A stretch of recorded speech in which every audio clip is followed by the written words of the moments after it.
Amen. Say amen. तो अभी चलिए हम परमेश्वर की महिमा, हालेलुया हालेलुया। आज मैं पूछ रहा था कि अगर हम कहते हैं कि यीशु मसीह मेरा खुदा है, यीशु मसीह मेरा परमेश्वर है, मेरा उद्धार करता है, तो अगर यीशु मसीह मेरा उद्धार करता है तो हमारे जीवन में क्या चेंजेस आए हैं? क्योंकि यीशु मसीह का हमारे जीवन में आना तो बदलाव आना चाहिए कि नहीं? क्योंकि दूसरा कुरिन्थियों 5:17 में कहा है ना कि जो कोई मसीह यीशु में वो एक नई रचना है, पुरानी बातें बीत गई, देखो सब बातें नई हो गई। तो क्या हमारे जीवन में कुछ चेंजेस आए हैं या हम आज भी संसार के अनुसार चल रहे हैं, इस दुनिया के अनुसार चल रहे हैं, हम वहां पे चल रहे हैं जो हमको पसंद है? इसीलिए यूहन्ना की 3री पत्री उसका 11 वचन में यही था ना, हे प्रिय, बुराई के नहीं पर भलाई के अनुयायी हो। यहां पे क्या परमेश्वर क्या कहता है? बुराई के नहीं पर भलाई के अनुयायी हो, यानी कि आपको फॉलो करना है। Do not imitate what is evil, but what is good. Do not imitate what is evil. जो बुराई है उसके अनुयायी नहीं हो, क्योंकि वो बुरा कर रहा हम भी कर रहे हैं। और परमेश्वर के साथ अगर हमने यीशु मसीह में हैं तो हम एक नई रचना है, नई सृष्टि है।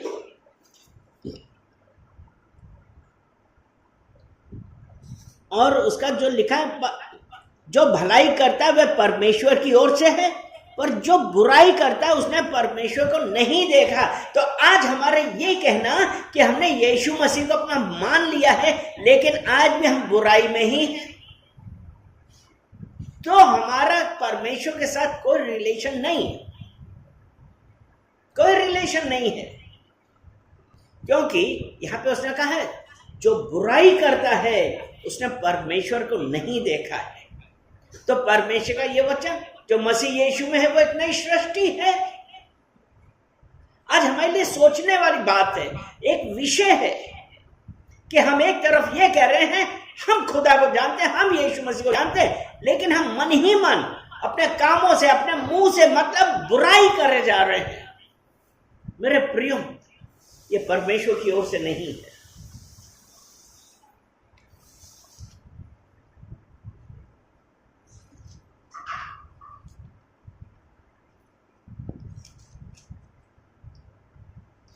और यूहन्ना की पहली पत्री 5 अध्याय उसका 18 वचन, हम जानते हैं कि जो कोई परमेश्वर से उत्पन्न हुआ है वो पाप नहीं करता। जो कोई परमेश्वर से उत्पन्न हुआ वो पाप नहीं करता। और अभी हमने क्या पढ़ा? बुराई नहीं, भलाई का अनुयायी हो। और ये है वो पाप नहीं करता। तो आज हम अपने आप को झांक के देखें, आज हम अपने आप से पूछें कि सुबह से लेके इस समय तक हमारा जीवन कैसा था, हमारा बोलचाल कैसी थी, हम किस प्रकार से हमने आज सुबह से लेकर अब तक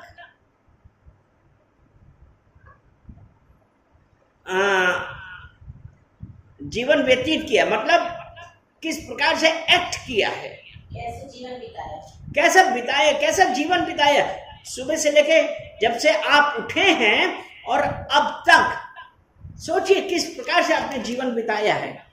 क्योंकि ये लिखा है ना, हम जानते हैं जो कोई परमेश्वर से उत्पन्न हुआ वो पाप नहीं करता। तो आप देखिए कि क्या जो लिखा है उसके अनुसार हम सब सही कर रहे हैं।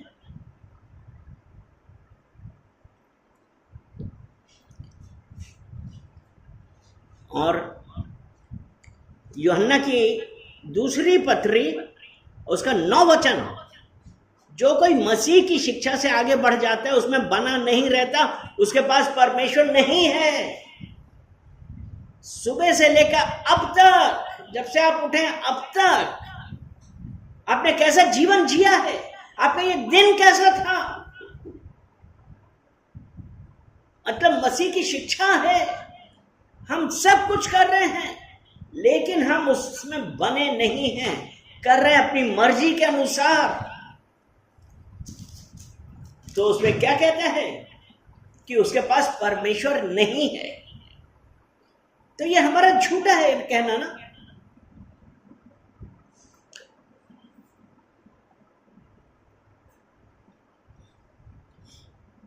और 10 वचन, यूहन्ना की दूसरी पत्री उसका 10 वचन कहता है, यदि कोई तुम्हारे पास आए और यही शिक्षा ना दे, उसे ना तो घर में आने दो ना नमस्कार करो। आज हम में से कितने लोग हैं, अरे वो पादरी हैं, घर में आने दो, आने दो, आने दो। कितने बार हम यही करते हैं,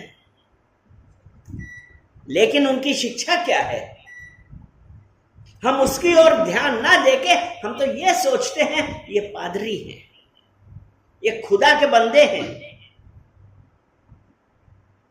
साफ साफ लिखा है उनको घर में आने ना दो, लेकिन हम तो क्या करते हैं। इसीलिए परमेश्वर का वचन ये कहता है, मसीह की शिक्षा से आगे बढ़ जाता उसमें बना नहीं रहता, इसलिए हम उनमें आने देते हैं, ऐसे लोगों को आने देते हैं। ये सोचते हैं कि पादरी साहब हैं। कलाम बहुत जरूरी है जानना कि खुदा आपसे और हमसे क्या बात कर रहा है। जब उसने कहा ना, उसे ना तो घर में आने दो, क्योंकि जो कोई ऐसे जन को नमस्कार करता है वह उसके बुरे कामों में साक्षी होता है। सोचिए, सोचने का विषय है। Think over it. अंत समय आ रहा है, परमेश्वर के आने का समय है, और वो ऐसी शिक्षा देने वाले आएंगे। और अगर हम परमेश्वर की, अगर हम खुदा की शिक्षा में परफेक्ट नहीं हैं, तो हम धोखा खा जाएंगे।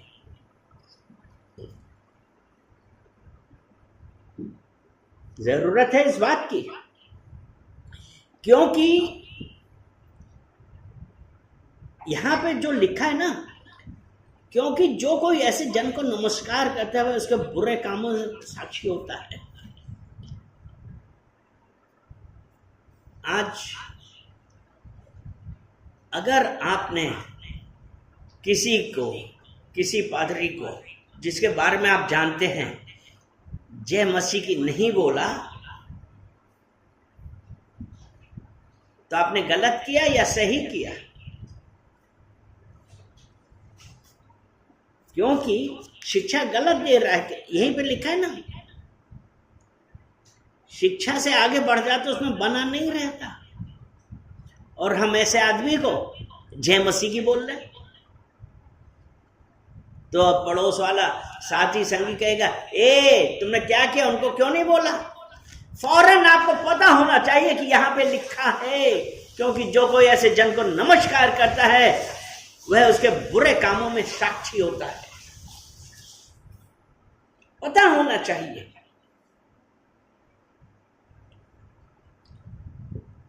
लेकिन हम लोग डर जाते हैं, जो गलत है। इसीलिए परमेश्वर, क्योंकि जब परमेश्वर का वचन लिखा है ना, क्योंकि भरमाने वाले बहुत से आ गए हैं।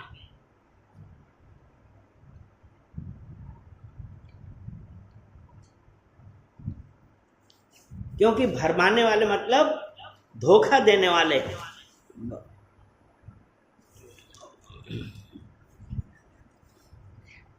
Many deceivers have gone out into the world.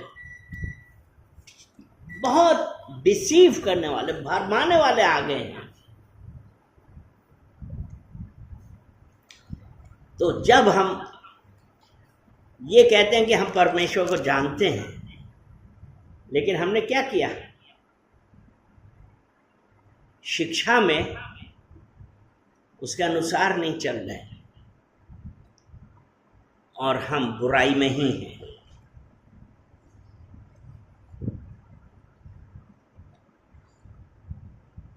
इसी का पहला यूहन्ना 5:3 कहता है, क्योंकि परमेश्वर ने उसका दो पढ़े, जब हम परमेश्वर से प्रेम रखते हैं और उसकी आज्ञाओं को मानते हैं तो इसी से हम जानते हैं कि हम परमेश्वर की संतानों से प्रेम रखते हैं। परमेश्वर से प्रेम रखना और उसकी आज्ञाओं को मानना, तो हम जानते हैं हम परमेश्वर की संतानों से प्रेम रखते हैं। लेकिन यहाँ यूहन्ना की दूसरी पत्री में 10 और 11 वचन में जब ये कहा ना, यदि कोई तुम्हारे पास आए यही शिक्षा ना दे, उसे ना तो घर में आने दो ना नमस्कार करो, क्योंकि जो कोई ऐसे जन को नमस्कार करता है वह उसके बुरे कामों में साक्षी होता है। और यहाँ पे परमेश्वर हमको आज कुछ सिखा रहा है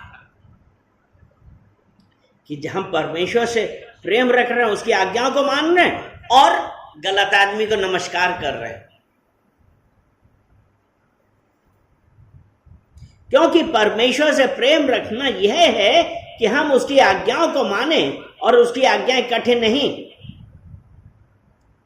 हम उसकी आज्ञाओं को माने, उसकी आज्ञाएं कठिन नहीं है। अरे अपने आप पे कंट्रोल करना सीखिए। परमेश्वर से बोलिए कि मुझे हेल्प कर, पवित्र आत्मा। जब परमेश्वर ने क्या अपना पवित्र आत्मा दिया है, लेकिन क्या हम परमेश्वर की आत्मा को अपने ऊपर कंट्रोल करने देते हैं? हम तो ये नहीं कहते, क्योंकि हम ये नहीं कहते हैं father God I surrender all, मैं सब कुछ समर्पित किया पिता परमेश्वर में, मैं नहीं वरन आप हैं जो मेरे अंदर, आपका आत्मा मेरे अंदर है, पिता परमेश्वर मुझे चलाइए। हम नहीं कह पाते हैं। क्यों? हम संसार से प्रेम रख रहे हैं, क्योंकि संसार हमको बहुत अच्छी अच्छी चीजें दिखा रहा है। तो आज परमेश्वर आपसे हमसे क्या चाहता है? आज सोचने वाली बात है। हम जानते हैं कि हम परमेश्वर से हैं और सारा संसार उस दुष्ट के वश में पड़ा है। तो आज जब हम परमेश्वर से हैं तो क्या दुष्ट हमारे ऊपर अधिकार कर सकता है? लेकिन हम क्या कर रहे हैं? हम दुष्ट को अपने ऊपर अधिकार करने का मौका दे रहे हैं।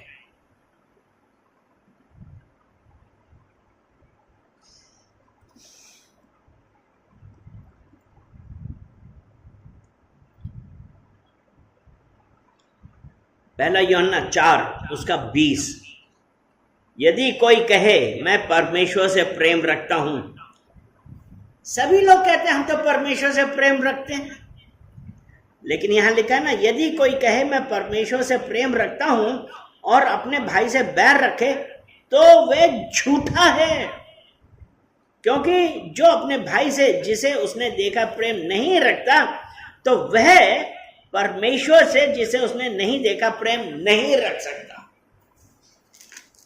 आप अपने भाई से तो प्रेम कर नहीं रहे और बोल रहे कि हम परमेश्वर से प्रेम रखते। हम क्या हैं? हम झूठे हैं। हम दुनिया को बेवकूफ बना सकते हैं, हम अपने पास्टर को बेवकूफ बना सकते हैं, लेकिन क्या हम खुदा को बेवकूफ बना सकते हैं? आजकल झूठे शिक्षक हैं इस संसार में।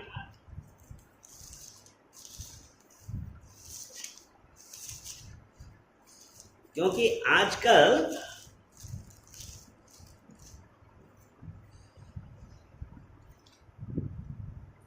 दूसरा पतरस 2 अध्याय उसका 1 और 2 वचन, जिस प्रकार उन लोगों में झूठे भविष्यवक्ता थे, उसी प्रकार तुम में भी झूठे उपदेशक होंगे, जो नाश करने वाले पाखंड का उद्घाटन छिप छिप कर करेंगे और उस स्वामी का जिसने उन्हें मोल लिया इनकार करेंगे और अपने आप को शीघ्र विनाश में डालेंगे। बहुत से उनके समान लुचपन करेंगे, जिसके कारण सत्य के मार्ग की निंदा की जाएगी। वे लोभ के लिए बातें गढ़कर तुम्हें अपने लाभ का कारण बनाएंगे, और जो दंड की आज्ञा उन पर पहले से हो चुकी है, उसके आने में कुछ भी देर नहीं और उनका विनाश ऊँघता नहीं है।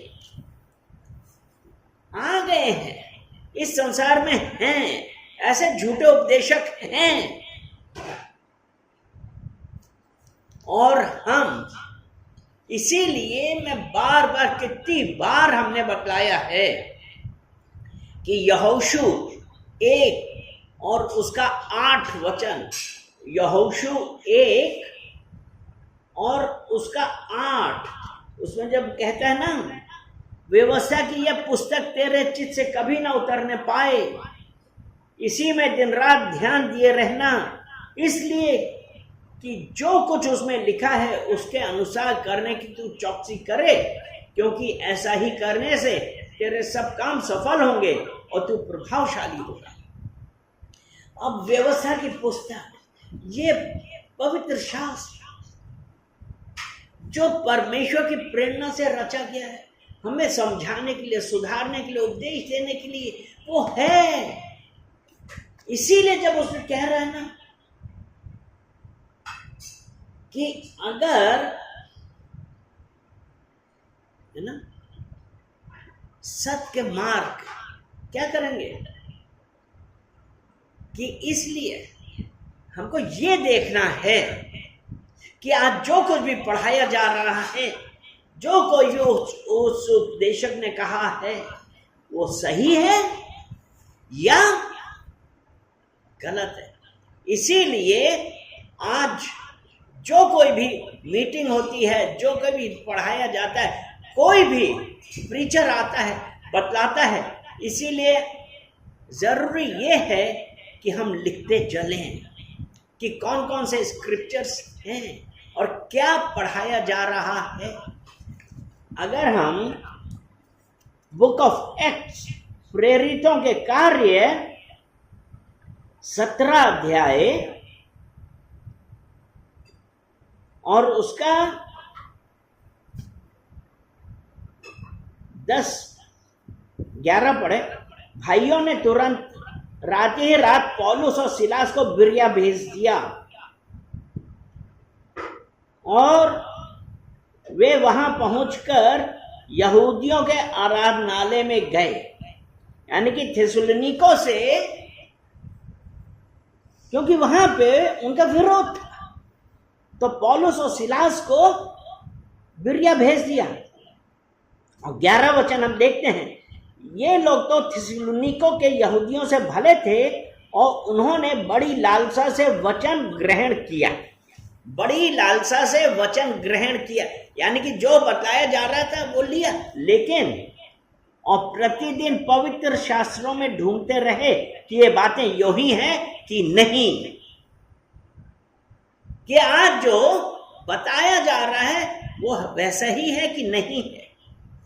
इसीलिए जब हम लिखते हैं, हम देख सकते हैं कि आज जो कुछ भी टीचिंग हुई, प्रीचिंग हुई, as per the word of God है कि हमारे दिमाग से है।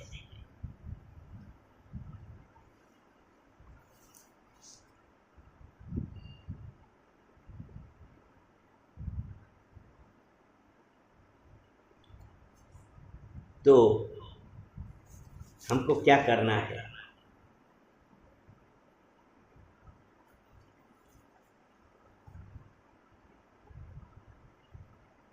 कि हमको परमेश्वर के अनुसार उसकी आज्ञाओं में चलना।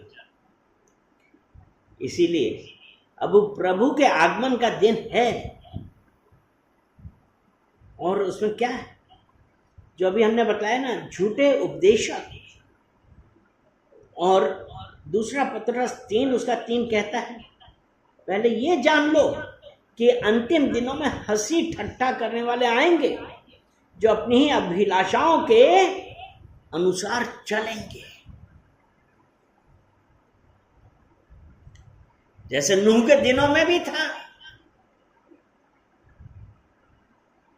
लोग अपने अपने कामों में व्यस्त, और यहां पे भी है। अंतिम दिनों में हंसी ठट्ठा करने वाले आएंगे, जो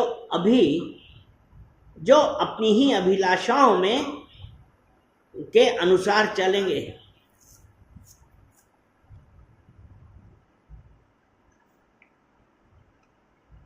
और उसका 6 वचन है ना, इसी के कारण उस युग का जगत जल में डूबकर नष्ट हो गया। नूह के बारे में है, उस वक्त उन्होंने ठट्ठे में उड़ा दिया था।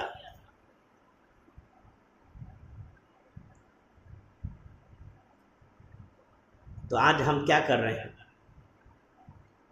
कि जब परमेश्वर आने वाला है तो हमको तैयार रहना है।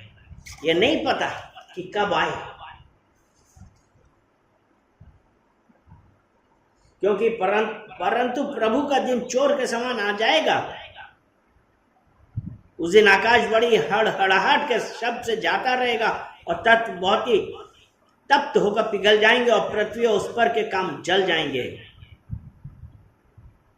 इसलिए जबकि ये सब वस्तुएं इस रीति से पिघलने वाली हैं, तो तुम्हें पवित्र चाल चलन और भक्ति में कैसे मनुष्य होना चाहिए, और परमेश्वर के उस दिन की बाट किस रीति से जोहना चाहिए, और उसके जल्द आने के लिए कैसा यत्न करना चाहिए, जिसके कारण आकाश आग से पिघल जाएंगे और आकाश के गण बहुत ही तप्त होकर गल जाएंगे। पर उसकी प्रतिज्ञा के अनुसार हम एक नए आकाश और नई पृथ्वी की आस देखते हैं, जिनमें धार्मिकता वास करेगी। परमेश्वर के आने का दिन निकट है, प्रभु के आने का दिन निकट है। अपने आप को बदलिए, पवित्रता में रहिए, अपने आप को बदलिए, क्योंकि अब आप एक नई रचना है। Hallelujah, hallelujah, hallelujah. धन्यवाद, धन्यवाद, धन्यवाद। पिता परमेश्वर, हम आपका धन्यवाद करते हैं। सारा आदर महिमा हम आपको देते हैं।